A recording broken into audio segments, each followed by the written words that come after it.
Well, good afternoon. As you're aware, on Friday I returned from a successful visit to the Pacific Islands Forum in the Marshall Islands last week.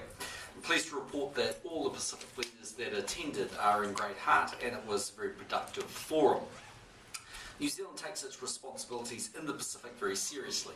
We spend around about 60% of our total aid budget in the Pacific, and with a focus on building infrastructure and capability.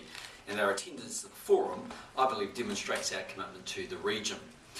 On a separate matter, like most New Zealanders, I was excited to see Team New Zealand kick off its America's Cup campaign on Sunday, and that was a magnificent start, and it was great to see them claim yet another win in San Francisco earlier today. This means that they need just 6 more wins to lift the cup for the first time in 10 years, whereas, as you'll be aware, Oracle Team USA needs 10 wins just to keep it. Also earlier this morning, New Zealand time equestrian rider Jock Paget claimed his second major eventing title for the year when he won the prestigious Burleigh International Horse Trials on Clifton Promise. I believe this is the first time since 1989 a rider has won the badminton Burleigh double in the same calendar year. Not only that, New Zealand claimed all of the top 3 spots at Burleigh, with Andrew Nicholson finishing second and third on 2 of his horses. These results go on to further highlight New Zealand's sporting prowess on the international stage. Just on the Australian federal elections, by now you will have seen I've spoken to Prime Minister-elect Tony Abbott by phone yesterday to congratulate him on his victory. This provided an opportunity to reiterate the very strong relationship that underpins our 2 countries, and I look forward to having a very positive working relationship with Tony Abbott's government over the coming years. Soon after my return to New Zealand from an upcoming overseas trip, I'll make a short one-day visit to Australia to meet Mr Abbott. Just in terms of international travel, coming up in terms of early next week, I'll be departing for a visit to the United Kingdom, France and the United Nations in New York. While in Britain, I'll have a bilateral meeting with UK Prime Minister David Cameron, Foreign Secretary William Hague and the Leader of the Opposition Ed Miliband. In France, I'll meet with the President Francois Hollande, along with Prime Minister and the Economic and Finance Ministers. This will be my first visit to France since Mr Hollande became President last year. At the invitation of the Queen, my family and I will also make a private visit to join Her Majesty at the Royal Residence of Balmoral in Scotland on the weekend of the 20th to the 22nd of September. This visit to Balmoral was first scheduled to take place 3 years ago, but was cancelled at the time because of the earthquake that took place in Canterbury on the 4th of September 2010. In New York, I'll attend the opening week of the United Nations General Assembly. This is the single largest gathering of world leaders where global issues such as the response to developments in Syria are likely to be the main focus of attention. This week will also be an opportunity to advance New Zealand's interests and to promote New Zealand's candidature for a non-permanent seat on the United Nations Security Council for 2015-16. At this stage, I'm scheduled to deliver a statement in the general debate on Thursday the 26th of September. I'll also have bilateral meetings with a number of other world leaders. I depart New Zealand on the evening of Tuesday the 17th of September, and I return on Sunday morning the 29th of September. As I mentioned earlier, this will be an important trip, so sadly it means it's highly unlikely that I'll be able to travel to see any of the America's Cup races. I'll definitely be there cheering them on in spirit. A number of ministers are attending though, including Sport and Recreation Minister Murray McCully, who'll be making a trip to San Francisco to support the team later in the week. Just in terms of my activities this week, it's a recess week in the house, so tomorrow I'll be in Christchurch, where I'm giving a speech on the progress of the rebuild and recovery, including a couple of announcements at that speech tomorrow. I'll be in Auckland on Wednesday, Dunedin on Thursday, and Whakatane on Friday. Questions? On the issue of Syria, have you had any more discussions with any world leaders or anything about what's going on there? Not really. I mean, I had a brief discussion with Tony Abbott yesterday afternoon. But look, around the world, our embassies and high commissions continue to exchange views and gather ideas. See that G20 has been talking about over the weekend, and we're continuing to assess any information that's provided to us. Any more thoughts about the request for moral support from the United States? Is that something you're still considering? Yeah, something we're still considering. I guess, like others, we're waiting to see what comes out of the US vote this week. I mean, when the US keeps saying they've got 10 or 12 countries supporting them, they won't name them. Do you think New Zealand is among them? Probably not at this stage, but we'll see how that progresses. Have you given any indication as to which way you might go? Have you given any indication to America? No, I don't believe we have. I mean, that contact came through Secretary Kerry to Murray McCully. I don't think there's been further direct contact since then, and at the time I think he indicated we'd go away and give that some consideration. How important is this call which you make either way, given in terms of establishing New Zealand's position in the world and where our foreign policy lies? Well, I mean, I would maintain whatever call we made, it would still very much reflect that New Zealand runs independent foreign policy. I mean, we are disgusted by what we see taking place in Syria. Like the rest of the world, we're shocked by those scenes. And we also have a very strong preference that the United Nations Security Council shows leadership both individually and collectively. The question will ultimately be, okay, if there is a view held that's not possible to get a resolution out of the UN, would we then give moral support to the United States or others that might take unilateral action? And that's something we just need to consider. But we would make that call based on the merits of the information we've been provided and whether we think we're, broadly speaking, exhausted the likely options available to us through a multilateral approach. Do you think you could get bipartisan support for that? It wouldn't get tested in such a way, in so much that we wouldn't be going to the Parliament to get a vote on that, but we would almost certainly go to Parliament with a ministerial statement, and there would be other leaders. I think there'd be a mixture of views. I'm not really sure how Labour would respond to that. Certainly the Greens and others would vote against it, I'm sure, if we decided to support them. Would offering support, moral support outside of the UN mandate not weaken New Zealand's case for a non-permanent state of security council? Well, there can always be implications for your bid on the Security Council. There are lots and lots of decisions that we've been making over the course of the last couple of years. Every one of them has the potential to either earn or lose votes, and I've no doubt that might fit in that category. On the other side of the coin, the lens that we'll really be looking through this issue at is whether we believe that some action is warranted, even if the UN won't support it, on the basis of the issue rather than the broader issue of New Zealand wanting to get on the Security Council. I mean, maybe one of those situations where New Zealand just simply has to say, while our preference would be the Security Council, we can understand why unilateral action has been taken, and if that's the call we make, then I think we'll do that irrelevant of the consequences for the Security Council. We also put some pressure on China and Russia to see if we can get them to move their position. Yeah, well, our embassies have been in discussions and continue to have discussions on this issue, as I understand it. And I think New Zealand's made its position very clear.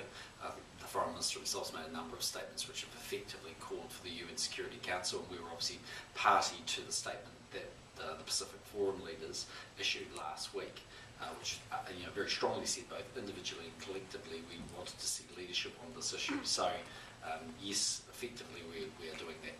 But the Pacific Islands Forum statement also unequivocally blamed the Assad regime for it.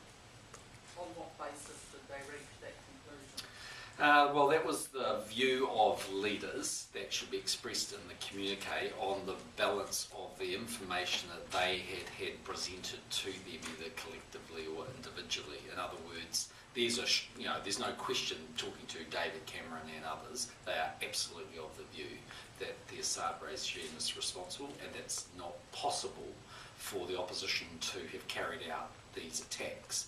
That is certainly consistent with the evidence that we have had supplied to us, but I can't verify that evidence. All I can say is that's the information that we've had supplied to us by our partners. On that basis, we were happy to accept that wording. So are you saying that you would be satisfied with the amount of evidence you have already on which to form a judgment, or would you be requiring further proof? Well, we haven't made a decision as a cabinet yet about which way we want to go, and so we haven't had an opportunity, I think, to sit down and dissect every single piece of evidence we've got and maybe ask further questions on that. All I can tell you is all of the reporting that I've seen that's come to me and the discussions I've had with everyone from sort of Kevin right through to David Cameron, they have been absolutely categorical in their view that responsibility rests with the Assad regime. Does the signing of the Washington and London declarations, the closer relations that you've formed with the US and military ties, does that now make it more difficult to not put them involved? No, I don't think so. That's really a declaration about us exercising, in the future and formalising what we'd previously done. It fast tracks some things that were a bit of a slower process. But no, I don't think it forces our hand. I mean, that's something we'll need to consider. Just on the America's Cup, if we do win it comes back to New Zealand, what would that mean for tourism here? Well, I think it'd be tremendous boost for Auckland and New Zealand. I mean, I think the Cup would bring the viaduct bursting back into life once more as it did a decade or so ago. From New Zealand's point of view, hosting these international events, it's not just the tourists that come, but it's the profile that we get, just as like many of us, we're watching TV screens and looking at San Francisco and the beauty of their harbour. So I think it's good for New Zealand tourism, and obviously if the Cup comes back to New Zealand, then the government will have to consider what support it's prepared to provide. We haven't considered that matter, although there's some preliminary advice just looking at what the implications are in terms of infrastructure and funding, if that was an option available to us. What is that preliminary advice? What kind of funding? Yeah, so MB and others are just looking at what it means for the viaduct area and what an ultimate contribution we might be required to consider.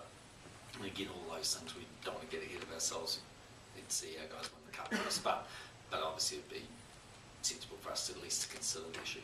But the government will definitely be contributing some funds, some infrastructure to the Cup.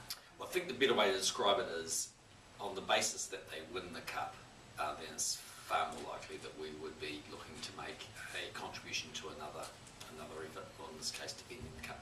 Ballpark figure at all? Don't know, I mean the last contribution was just short of 40 million, wasn't it? 37 million. So it'll be close to that? Way too early to be absolutely sure, but you've got to imagine a few years on, these things don't tend to get cheaper.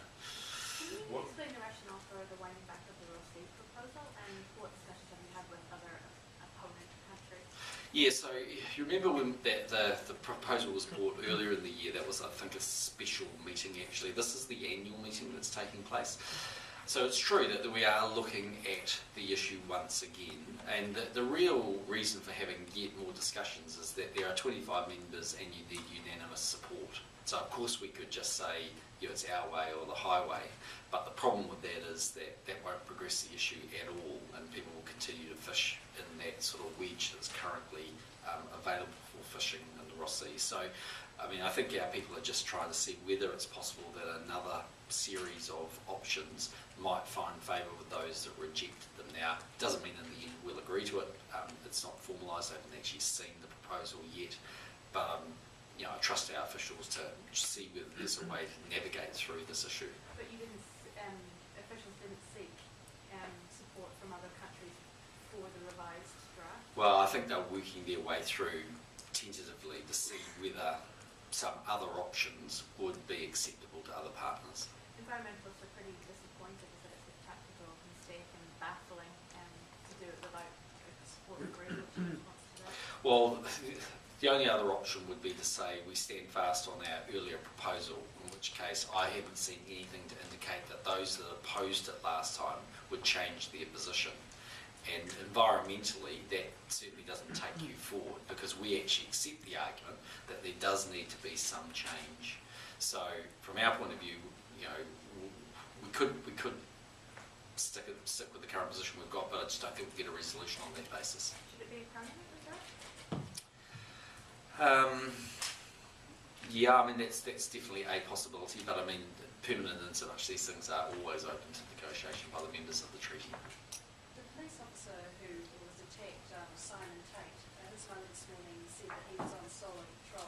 Yep. That was your understanding that there was enough resources to allow further patrols. Are you satisfied with the numbers there? Well, I haven't seen any advice to support the claim that that's an issue.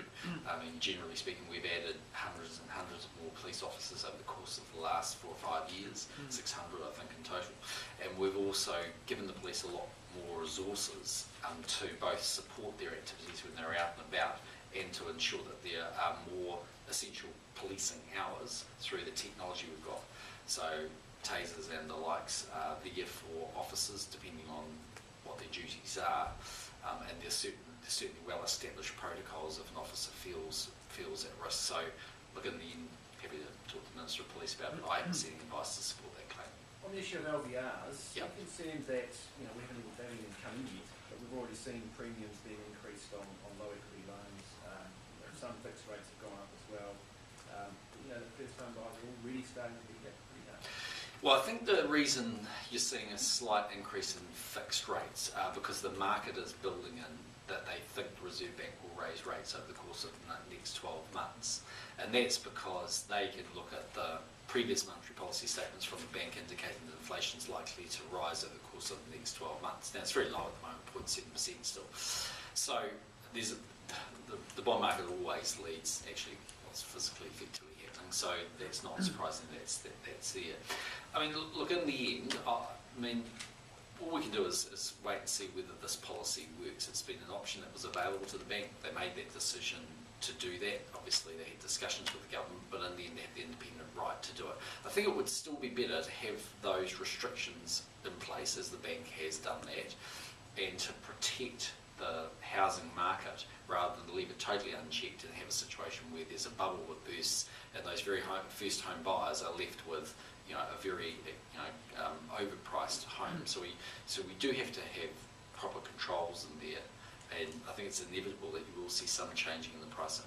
Given, as you say, the interest rates, the forecast is for interest rates to go up 1% next year or something like that, will the government help the Reserve Bank in terms of your fiscal impulse? Will you, in terms of your spending in election year in the budget, will you constrain that spending to help those mortgage borrowers? Well, I believe we've done that over the course of the last 5 years. We've been conservative with what we've been doing, and many of the both spending decisions that we've made have supported the Reserve Bank, or alternatively changes that we've made to liberalise the economy, whether it's through the labour markets or others, have actually helped the Reserve Bank's position, because what they're worried about is non-inflationary growth, or what they're worried about is inflationary growth, so they're support non-inflationary growth. So from that point of view, I think we've made a lot of the right steps. I don't anticipate that 2014 will be some sort of massive lolly scramble. Of course, we'll go into the election and we'll have a series of policies that we will campaign on, but they'll be within a pretty tightly defined fiscal window. Look, if it comes to trying to buy the electorate, Labor will always do that better than National, because Labor are notoriously large spenders. So don't look for us to be a big change in the way we've operated coming to election 2014. There won't be some massive spend up. But yes, of course, there'll be one or two policies that we believe we can afford over the course of the next 3 years. Will interest rates, though, be a consideration for you in terms of how much you're prepared to spend? Well, we're not going to do things that we believe are going to put enormous pressure on the Reserve Bank to raise rates as a result of our actions. I mean, inevitably rates are likely to rise a little bit because they're on a 50 to 60 year low. Inflation's likely to pick up a little bit. And I think the bank has the exchange rate coming down a bit in their forecast, and that's likely to add slightly to imported inflation. But I mean, overall, it's still, these are very low levels of interest rates that New Zealanders are enjoying, and that's actually helping them in terms of their disposable income, because in the end, if you look at real wage growth in the time we've been in office, it's been positive. Actually, if you look at real wage growth in the time that Labor was in office in the last 9 years, it was barely above zero. I mean, for all of the pay rises people have got, inflation and increasing interest rates ate away at all of those gains. Leading specific defence figures are leading in Auckland at the moment. Yes. Do you foresee more New Zealand operating on more of those US security patrols in the Pacific in the future, and what does that mean for New Zealand-China relations? Well, again, I mean, we would look at it through the perspective of trying to help our Pacific neighbours, and so we work with the Chinese and the Americans and on a variety of different issues, both defence issues, and as you've seen in terms of aid issues, we worked alongside China and Rarotonga last year for a particular delivery of an aid project. So I don't think it requires us actually to pick sides, but the fisheries is the really big issue for these Pacific leaders. If you really talk to them, that's where the bulk of their income comes from, most of them outside of tourism, and so they want to both maximise and protect that resource, and that's one of the big focuses of attention we've had over the last few years. Just on that, going back to that fifth communique, Yep. did you take a leading role in persuading the other leaders to put that in there on Syria? Well, I raised the issue, that I thought we should do it. So that might be a signal for how New Zealand what New Zealand's position is? Well, yeah, I think it's certainly consistent. I mean, if you think about the communique and that was written for the forum leaders, it really had three parts, and essentially said we condemn what's happening in Syria. We believe the Assad regime is responsible, and we call on Security Council individually and collectively to show leadership. And certainly that would be consistent with my view. Just on that point, would New Zealand have a concern whether any military action taken against the Assad regime altered the balance of power in that conflict in favour of the opposition, who are, as we know, no friends of the West? Well, I mean, I think you raise a sort of fair point about the delicacy of both politics in Syria and the region. I mean, as I think I said last week, it's a very complicated region, and Syria has a range of complicated relationships there. So they are all the sort of factors that we would need to consider if we were to finally offer moral support for the United States rather than taking action. I mean, what would be the consequences of that action is the very question that we would have to ask. And that's a fair point that we raise when we talk to other leaders. And the counter-argument to that is, yes, but thousands of people are losing their lives or suffering as a result of the actions of the regime. And is there a point in time where leaders are required around the world to ride into the defence of the people of Syria if their very own government is turning on them? And that's the dilemma. And I think if you talk to a David Cameron or someone, that's what they genuinely feel. They feel they are the last bastion of hope and support for the people of Syria. So I guess the question is there a form of military action which will express the world's disdain for the actions over chemical weapons, but not to be of a sort that will alter the balance of power? Do you think there is a kind of that balance can be walked? That's the delicate part, and I can't absolutely, say that that's possible at this point. But I haven't seen anything that would indicate that any military strike would be looking to seek regime change. Right. That's not what I've seen indicated at this point. It could ultimately be what is decided, but that's not the way I'm reading the likely action. What did the Americans say to you when they if you asked for moral support, they give an indication of what their goal was?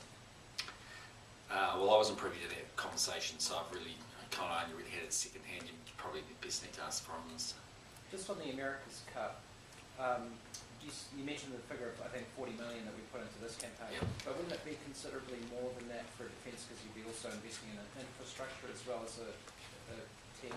Well, I think that's a fair assumption, and that's the point I'm making, that we would need to go away and get some advice of what it all means. But if the team wins the cup, then one will assume they'll defend it in New Zealand. It's coming back to New Zealand, so I would imagine, like the rest of the country, we'd be wanting to celebrate that fact and also think about how we can best assist them in the defence of the cup. I mean, certainly, if you go back and look at the last time we defended it, well, it was something that brought a lot of joy and pride to New Zealanders, and we host a lot of international events, from Rugby World Cup to Cricket World Cup in 2015 to the Under-20s FIFA World Cup.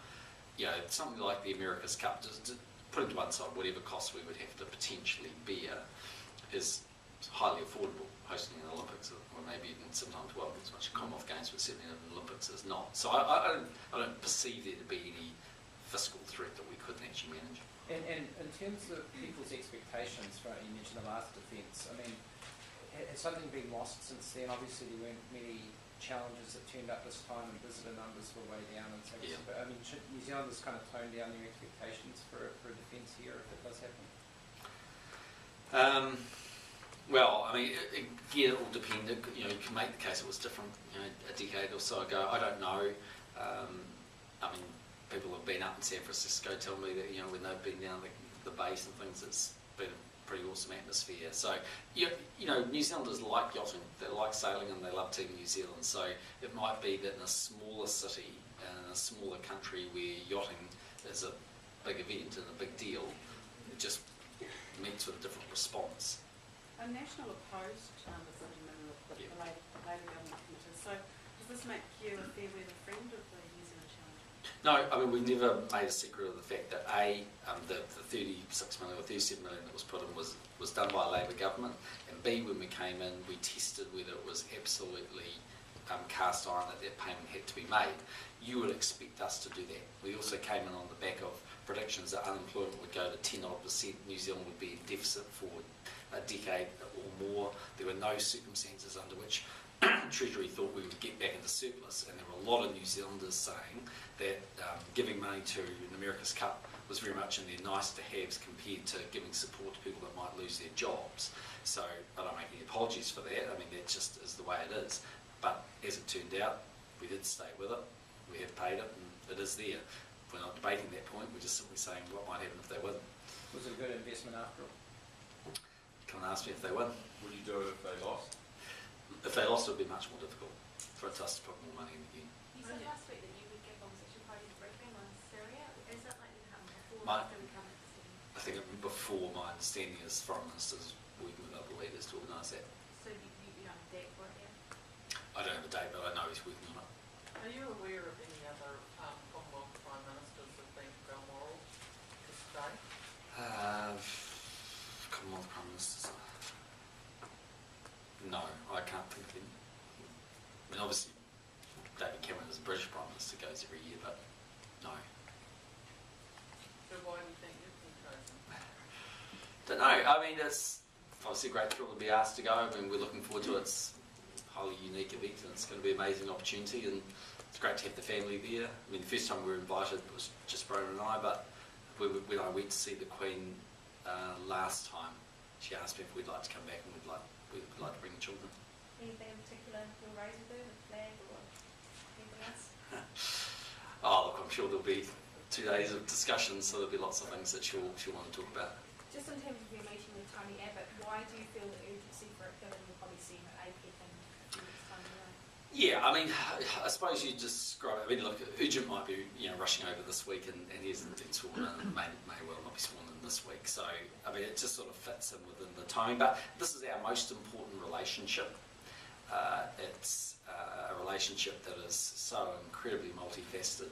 You know, doesn't really matter what part of sort of life New Zealand has an engagement, with Australia from war to sport. So it makes sense for us to get together. It would, I'd anticipate we'll probably have lunch or dinner, and that'll be it. It'll be partly an opportunity to talk about a whole range of things, but obviously setting out the kind of work program makes sense. I mean, again, you're right, of course, we'll see each other at APEC and Chogham and other events, but I think it makes sense just to kick it off with some sort of, informal, formal dinner. Do you If that makes expect to be the first international leader to meet with him? I may not be, simply because, depending on when he's sworn in, if we assume that's early next week, and I'm away for a week and a half, it's not possible for me to get over, so it's always eminently possible someone else will turn up in Australia, but I don't think that matters too much. But outside that, we'll certainly be one of the early leaders. Did you say you were leaving on the 17th? Yeah, which is Morning next. or afternoon? No, I'm staying for question time, leaving in the evening. So that part of the balancing act has been to make sure I'm here for the first question time with the new leader, Who will that be? David Cunliffe. See you later.